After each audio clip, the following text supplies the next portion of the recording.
Hello everyone, আসসালামু আলাইকুম। চলে আসলাম আপনাদের মাঝে। এই তো একটা পুডিং রেসিপি নিয়ে। সবাই তো মনে করেন পুডিং বানায় বা হাঁড়িতে, আর আমি বানাবো আজকে আনকমন একটা এই জারে আর রাইস কুকারে আমি আজকে বানাবো পুডিংটা। দেখতে থাকুন। আর এই তো ক্যারামেলের জন্য নিয়ে নিলাম চিনি। আর ক্যারামেলটা হয়ে আসলে মানে ক্যারামেলটা হয়ে আসলেই নামানো হবে। আর হচ্ছে আজকে আপনারা দেখতেই পাবেন যে আমি আজকে কিসের মধ্যে পুডিংটা পাতবো। এই তো এই ঝকটার মধ্যে পুডিংটা আজকে পাতবো।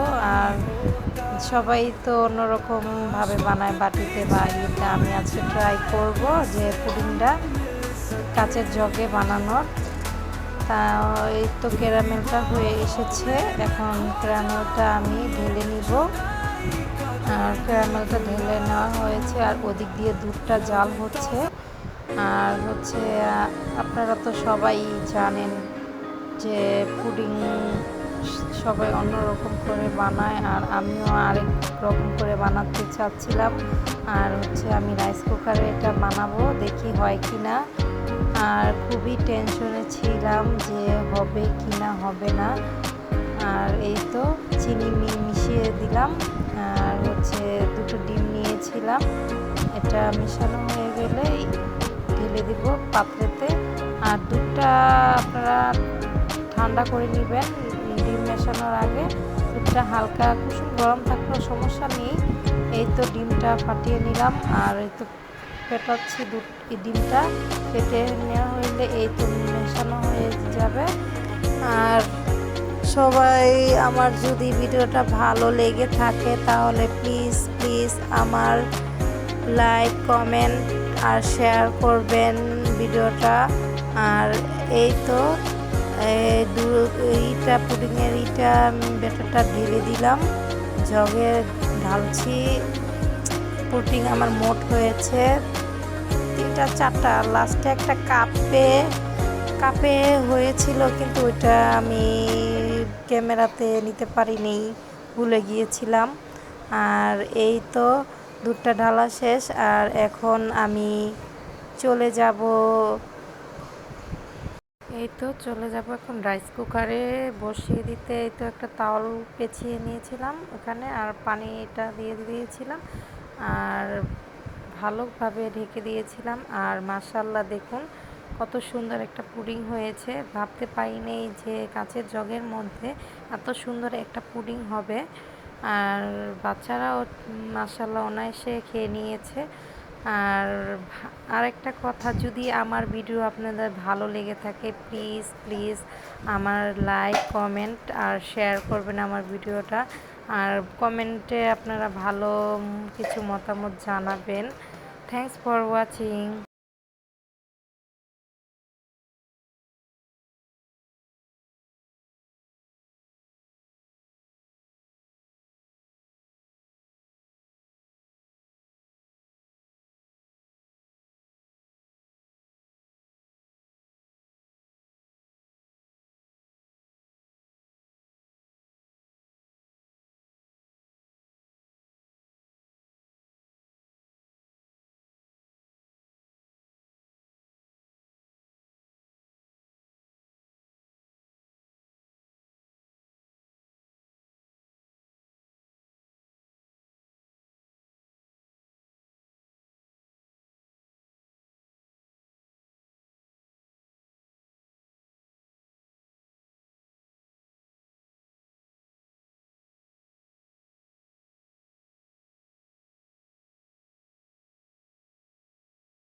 এই তো পুডিংটা আমি এখন র্যাপিং পেপার দিয়ে পেঁচিয়ে নিয়েছি ভালো করে।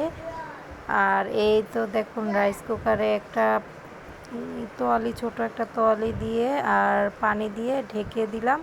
আর এই তো দেখুন আমার পুডিং মাশাল্লাহ অনেক সুন্দর হয়েছিল পুডিংগুলো, আর খেতেও মাশাল্লাহ দারুণ ছিল। আর বাচ্চারা অনায়াসে সুন্দরভাবে খেয়ে নিয়েছিল, অনেক মজা হয়েছিল পুডিংটা। আর ভাবতে পারিনি যে কাচের মগের ভিতরে হয়ে যাবে পুডিংটা, ভেবেছিলাম যদি ফেটে কিনা যায়, কিন্তু না, ফাটেনি। আর খুবই ভয়ে ভয়ে ছিলাম। আর এই তো দেখুন পুডিংটা হয়ে এসেছে।